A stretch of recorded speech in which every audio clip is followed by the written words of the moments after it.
E muitas vezes o olhar deles, de fiscais, de auditores, de acreditações, é só porque assim, eu tenho que ser feito assim. Só que o processo do laboratório, de repente, para chegar aqui, ele tem que fazer assim. Né? O laboratório não consegue ser uma linha reta, tem que ter os montes e os vales. E é isso. Então, assim, você tem que saber de tudo um pouco. Tem. Você tem que saber de base científica? Tem. Você tem, por exemplo, lei na RDC. Eu tive uma reunião esses dias que me perguntaram assim: mas HIV está pedindo recoleta para HIV. Não, minha resposta para a pessoa que perguntou isso: estou pedindo recoleta para HIV. A OMS preconiza que eu sou obrigada, para um resultado positivo, ter 2 metodologias no resultado e uma amostra de confirmação de resultado. Onde eu sei, de onde eu tirei isso? De determinação, diretriz, eu tenho que fazer. Então, não é o serviço lá, sei lá, por exemplo, uma UBS, que vai me falar como eu tenho que trabalhar. Não é o médico, mas o médico não quer isso. O médico quer que você libere o resultado. O médico não manda dentro do laboratório, a não ser se ele for o dono do laboratório ou o patologista do laboratório que ele tenha na equipe, o médico. Mas fora isso, quem determina a função, as direitos, as diretrizes, além das normas, é a gerência, a coordenação técnica do laboratório. É ela que vai dizer quais são os fluxos. E para criar esses fluxos, ele tem que saber. Então, tenha uma expertise em uma das bancadas. E aí vai estudar gestão. A gestão, se você faz gestão de laboratório, você faz gestão de hospital, você faz gestão de UBS, você faz gestão... É gestão, é tratar pessoas. O que é uma gestão? O que você faz? O que você pode fazer? Como você trata a pessoa? E aí você traz aquele mundo de controle para dentro do laboratório, que são os indicadores. Hoje eu gastei 5 mil, era para ter gastado 4. Tem alguns coordenadores que têm esse papel também, de economia. Eu posso fazer 5 exames com 1 litro de reagente. Tá, mas se eu mudar o equipamento que custa tanto e diminuir a quantidade de reagente, é isso. E são coisas que a gente realmente não aprende, né? Por exemplo, a comprar reagentes, a comprar equipamentos, né? Qual o equipamento que vai atender a rotina do laboratório X? A gente nem fala sobre rotina laboratorial na faculdade, a gente não tem ideia disso. A gente só sabe, esse laboratório é pequeno, esse é grande, e acabou. Pelo menos, eu saí formanda da faculdade achando que o Hermes Pardini era o maior laboratório do mundo, e acabou, que só tinha isso para trabalhar, que era o melhor, e só tinha ele. Mas, assim, é bem importante, que você comentou, essa questão de se especializar, de fazer uma pós, é importante ter esse feeling, porque se você tem uma oportunidade de ser um braço direito, mesmo que isso não venha junto com uma promoção ali dentro, eu preciso fazer algum movimento a respeito para eu crescer naquele momento. Eu imagino que com você foi assim, né? Você não falou assim, entrei aqui, fui gestora. Não, né? Foi um processo. Você foi aprendendo, se especializando e entendeu que você precisava estudar mais, para oferecer mais e alcançar mais, né? Sim, com certeza. Assim, quando as pessoas começam a te notar, por exemplo, falo muito de bioquímica, né? Quando eu entendi, por exemplo, que reagente de cor, se você deixar lá no aparelho que não é dedicado, que é aberto, enfim, ele vai degradar e eu vou gastar mais. Quando eu mostrei para um cara que era superior a mim, que ele estava gastando, porque aquele determinado exame saía pouco, e ele colocava um frasco inteiro, já mudou a visão dele sobre mim. Poxa, ela está pensando na qualidade do exame e ela está pensando no custo laboratorial, porque o laboratório tem um custo alto, altíssimo. Não é barato. Então, assim, olha só, a virada de uma chave, de repente. E eu mostrei para uma pessoa que está acima de mim, de um lugar que, de repente, não tem esse controle. Hoje existem muitos lugares, muitos laboratórios grandes, que já tem tudo isso, né? Estou dizendo assim, lá no início, na cidade interior, vamos pensar assim. Um reagente de cor, ele degrada. Isso é conhecimento científico. Né? É conhecimento científico. Se eu mostrar para a pessoa que é superior a mim, que se ele diminuir a quantidade de reagente que ele coloca no equipamento, ou se ele mudar o jeito de calibração do equipamento, no sentido, em vez de eu calibrar uma semana, eu calibrar a cada 2, 3 dias, eu vou diminuir, de uma certa forma, o prejuízo daquele reagente, porque eu vou perder menos reagente. Então, tudo isso que me levou a aprender, foi, no caso da bioquímica, foi o estudo da bioquímica. Foi isso. E isso é em hemato, isso é em imuno, isso é em parasito, isso é em urina, isso é em todas as bancadas. E aí, a partir do momento que você mostra que você tem conhecimento e que você pensa no custo do laboratório, que você pensa nas pessoas que estão passando por aí, porque às vezes você que está ali na bancada da bioquímica, você sabe tratar o equipamento, você sabe tratar o reagente, mas a pessoa que vem depois de você no plantão não sabe. Então, o coordenador técnico já vai olhar para você diferente. Então, por exemplo, na minha equipe, eu sei quem eu posso pedir para falar com o paciente, e eu sei quem eu posso pedir para liberar um resultado extremamente crítico e que precisa ter uma certa urgência. Então, a gente identifica, e nem todas as pessoas têm as mesmas características. Então, eu identifico quem tem cada capacidade, cada habilidade, e isso eu só vou identificar se você demonstrar. Eu posso identificar que você é simpático, que você conversa, mas as suas habilidades técnicas, eu vou só perceber no seu dia a dia, e se você demonstrar alguma coisa além do que todo mundo demonstra. E uma coisa que eu falo também para as pessoas é, entenda o que você está fazendo e por que você está fazendo. Não adianta ser no automático. A Ellen falou que não pode deixar o reagente de cor no aparelho de bioquímica. Então, beleza, vou colocar ele na geladeira. Mas por quê? Entenda o que você está fazendo, que tipo de equipamento você está lidando, qual é a técnica, qual é a metodologia, por que funciona dessa forma. Isso enriquece muito para você compreender aquele processo e ter uma visão ampliada sobre outros processos também. Sobre outros processos, exatamente. Destaca. Se destaca. Eu estou falando só de bioquímica, mas, por exemplo, na Emata, eu tenho um aparelho que libera 5 partes. Só que o aparelho de 5 partes tem parâmetros que ele também não vê. Então, em que momento eu vou fazer uma lâmina? Que a lâmina do laboratório também é custo. Eu gasto corante, eu gasto a lâmina, e eu gasto o tempo do biomédico estar no microscópio lendo. Então, quais são os flags? Às vezes, volto a dizer, você sabe tratar o equipamento, você sabe ver o flag do equipamento. O outro colega não sabe, não tem a mesma expertise de você. Então, o que acontece? O que mostra isso? Que você tem interesse no serviço que você está. Porque eu assisto, eu vejo muita coisa de alta performance, é um tema que eu gosto muito, que eu quero trabalhar com isso dentro do laboratório, eu vejo poucas pessoas falando sobre isso. E você, se você não é dono do negócio, você trabalha para alguém. E você não está trabalhando, vamos dizer assim, trabalhando. Você está vendendo o seu serviço. Você está vendendo o seu tempo, o seu conhecimento, a sua expertise pro dono do laboratório, se você não é o dono. Então, como que você vai entregar isso? Você vai entregar de qualquer jeito? Na primeira crise que o cara tiver, que vem, ainda mais no Brasil, tem crise o tempo todo, a primeira oportunidade que tiver, ele vai te mandar embora. Porque você não agrega nada. Agora, se você está vendendo o seu serviço, se você está vendendo o melhor do que você tem, e você continua se especializando, e você continua tentando trazer coisas novas para o laboratório, que nem essa questão de economia, porque hoje em dia é tudo isso, o dono do laboratório vai ver o teu serviço como primordial e essencial para lá. Por isso que tem muita demissão em massa, por isso que tem muitas situações que você fala assim, nossa, mas eu achava que eu estava lá e que eu nunca ia ser mandado embora. Mas o que você fez para se vender, para vender o seu serviço, sem vender para o dono do laboratório? E se tornar difícil de ser substituído, né? Porque ninguém é insubstituível, mas você Exato. pode ter uma pessoa que é considerada chave, né, para aquele momento. Mas, deixa eu contar para vocês que eu conheci a Ellen esse ano num evento, a gente se conheceu no congresso da SBPC, não, da SBAC. E aí, eu perguntei para Ellen, tá fácil contratar pessoas? Como é que tá para contratar biomédicos? Me conta, Ellen. Conta o que você me respondeu. O que você acha? Tá quase impossível, né? Eu não sei exatamente as palavras que eu te disse, mas tá quase impossível. Gente, é um mundo.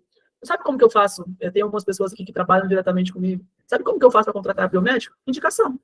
Porque se eu soltar lá estamos contratando biomédico e mandar currículo, você não acredita. É que eu não acabei, né? Mas eu poderia ter trazido alguns currículos que eu tenho aqui. O cara fez a faculdade, alguns cursos, tudo bem, curso a gente faz todo dia, tudo certo. E aí? O que mais o cara fez? E aí, a hora que chega na entrevista, qual o equipamento que você tem? É tudo automatizado? Porque se não for automatizado, não é laboratório bom, né? Gente, eu conheço laboratório bom que é semi-automatizado ainda, porque é lá do interior. Eu conheço laboratório bom que paga melhor do que muito laboratório grande, porque precisa de um cara que sabe do que está fazendo. Então, assim, é extremamente difícil. E aí tem mais. A hora que você fala, bom, não tem tu, vai tu mesmo? Aí você contrata a pessoa, não tem outra, eu vou ter que contratar. Que você tenta educar, e não é educar assim, mãe, não, é educar profissionalmente falando, não aceita. Eu tive, no meu serviço anterior a esse, de chegar e perguntar assim, por que vocês acham que eu sou coordenadora? Por que vocês acham que eu sou coordenadora? Aí a resposta, porque você tem tempo, experiência, tem experiência. Tá, então por que o que eu falo não ajuda vocês a melhorarem? Não resolve. Se eu estou colocando uma centrífuga no lado direito, é porque eu já pensei em todo o fluxo e vai dar certo no lado direito. Se eu, sei lá, coloquei um frasco de urina, troquei para um tubo cônico, porque vai melhorar o fluxo. A gente não faz nada no laboratório sem fazer uma validação. Então, os novos que estão chegando não aceitam que eles não têm experiência. Não aceitam que eles ainda não sabem. E te digo mais, tá? Mestrado, doutorado é excelente. Sempre quis fazer e ainda vou fazer um doutorado. Não tenho, que é ainda uma frustração da minha carreira. Não tenho. Eu vou fazer. Mas dentro de um laboratório, um cara que tem doutorado e o cara que não tem, você pode ter certeza que se o cara que não tem estudou nas clínicas que nós estamos falando, ele pode ser muito, mas muito melhor do que o cara que tem doutorado. São estudos e conhecimentos completamente diferentes. Então, eu me vendo, eu sou o doutor, eu tenho doutorado, eu tenho... Mas o seu conhecimento é completamente diferente do que eu preciso para um laboratório de análises clínicas, que é do que eu estou falando no momento. Ele tem a sua importância, ele precisa, sim, o Brasil precisa de mais cientistas biomédicos, apoio, quero ainda, porém, dentro do laboratório de análises clínicas, o serviço é completamente diferente. E tem a questão também que eu falo que título não define profissional. Certo? Porque, igual você falou, a pessoa pode ter um doutorado, ela pode ter um mestrado, ela pode ter 1000 especializações. Mas se ela for uma pessoa difícil de lidar, que não aceita, por exemplo, as demandas, não entende de hierarquia, não sabe tratar, não sabe conversar, ou não tem interesse, dificilmente essa pessoa vai ser indicada, que é onde ocorre a maior parte das contratações, e dificilmente ela vai ter essa ascensão na carreira. Porque acontece. Tem gestor que é ruim, tem líder que é ruim. Acontece. Mas, na maioria dos casos, a pessoa vai se preparando ao longo do tempo para assumir aquela responsabilidade. E antes dela ser promovida, ela já está exercendo. Na maioria das vezes é o inverso. Primeiro você exerce, depois que você faz uma experiênciazinha, você chega na sua promoção. Com certeza. Com certeza. Bom, olha só, vai dar 9 horas e a gente está aqui, parece que a gente nem começou as perguntas. Deixa eu ler algum dos comentários aqui, pessoal. Obrigada por todos que estão se manifestando. A Diane disse, estou no meio do meu primeiro período de biomedicina, nunca tive contato com a área da saúde antes, então está sendo tudo muito novo, mas muito enriquecedor para mim. As lives ajudam a entender um pouco sobre a biomedicina. Não desiste, Diane, a de hoje foi difícil mesmo, até para mim, que já sou velha de casa, mas a gente vai trazer mais conteúdo, vou tentar fazer...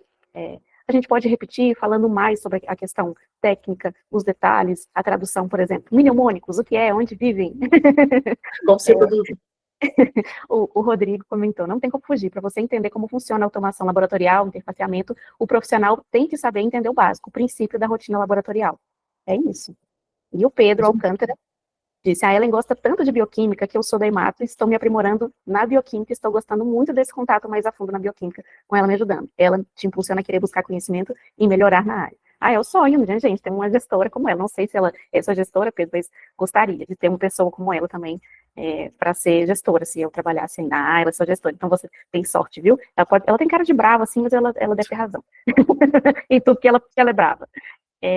Ela, então, assim, a gente já está quase, né, no final, mas não vai embora, tá, gente? Porque ainda tem sorteio, mas antes de sorteio, queria falar sobre outro talento da Ellen, que a Ellen agora também é escritora. Ellen, conta para mim sobre os seus projetos que você tem na área de qualidade e liderança. Eu e minha esposa, que é biomédica, a gente escreveu um livro, vamos dizer assim, sobre alta performance e governança da bancada até a excelência laboratorial. Estamos tentando, provavelmente, o lançamento aí para o mês que vem. Então, fiz alguns e-books de testes ali, deu certo, deu bacana. Tem alguns ali já com a Renata, ela vai fazer uma surpresa para vocês. Então, provavelmente, no final do mês que vem, a gente vai estar lançando, mas é mesmo voltado para a área de gestão, para a área de criar processos, ensinar processos, é mais voltado para isso. Explicar qual que é o processo, o que cobre uma lei, qual que é a RDC, o que é nesse sentido. E qual que é o público-alvo dos livros que vocês estão lançando? O público-alvo é quem quer fazer parte de gestão laboratorial.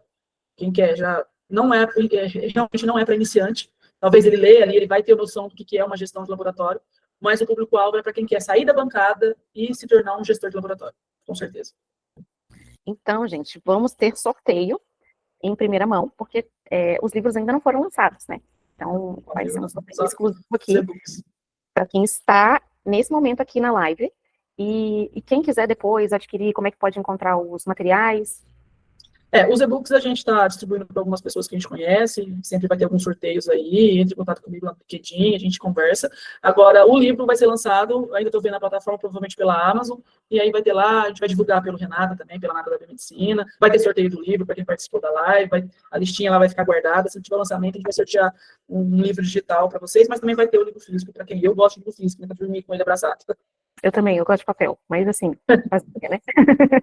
E agora, antes da gente fazer o sorteio, eu queria que você falasse qual é o conselho que você dá para quem está começando na biomedicina, seja na faculdade ou ingressando no mercado de trabalho. Que conselho você dá? Olha, eu acho que muita gente fala isso, mas estudar, ter conhecimento. Se você tiver conhecimento, que seja o básico para quem está começando, você vai conseguir conversar com pessoas, você vai conseguir ter ascensão, porque o conhecimento vai te levar longe, vai te levar para frente. Então, você vai conseguir ingressar numa carreira de assessoria. Como que você vai fazer assessoria se você não conhece? Como que você vai ser supervisor de uma equipe se você não tem conhecimento? Então, é conhecimento. Diversifique esse conhecimento. Se você pensa em gestão técnica, gestão de pessoas, em parte comercial da biomedicina, que tem pessoas comercial da biomedicina, invista também em conhecimento de pessoas, em tratar pessoas no sentido de como eu lido com as pessoas. Eu acho que a gente tem que entender o processo de uma pessoa, saber vender o seu serviço para a pessoa, o que é melhor, o que eu posso fazer, o que eu não posso. Então, invista em conhecimento. Às vezes a gente estuda, lê, e acha que não vai servir para nada, mas é nesse momento que você está no caminho certo. É nesse momento, que a hora que você tiver uma entrevista e souber mostrar, que você perceber que você está falando e que você não precisou se esforçar para lembrar, é o momento que você fala, bom, eu estou pronto para um cargo, para uma promoção. A hora que você conversar com o sênior que está acima de você, que você está começando, de igual para igual, discutindo uma curva de calibração, discutindo um fator, discutindo uma célula da hematologia, a hora que você perceber que você está discutindo sem esforço, você está no teu começo da sua carreira. É esse momento que você fala, bom, então agora eu posso pensar em ser sênior, eu posso pensar em ser supervisor, eu posso pensar em ser coordenador. É conhecimento. Valiosíssimas suas dicas, Ellen. Obrigada.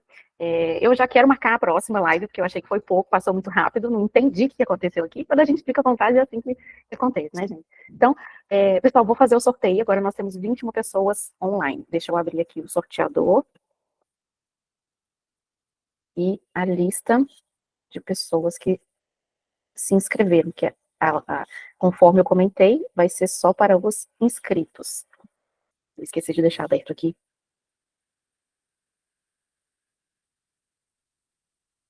Respostas. Então, tá, deixa eu compartilhar minha tela com vocês. Bastante, quero aprender mais, quero uma só para a gente falar de legislação, RDC, PAUC, IONA, o que é isso, onde vivem, e Tiago Medina vai sorteando até eu ganhar. Ah, meu Deus do céu, olha só, cara de pau mais, né? Chegou. Oi, gente, queria agradecer todos por ficarem com a gente até agora. Continuem participando das lives, podem sugerir temas e pessoas também que vocês queiram que a gente entreviste. E obrigada mais uma vez, Ellen, obrigada, Ravana, aí, que está nos bastidores também acompanhando a gente. Para vocês, então, uma excelente semana e até semana que vem, na próxima live da Nata. Obrigada, gente. Obrigada, gente. Tchau, tchau. Tchau.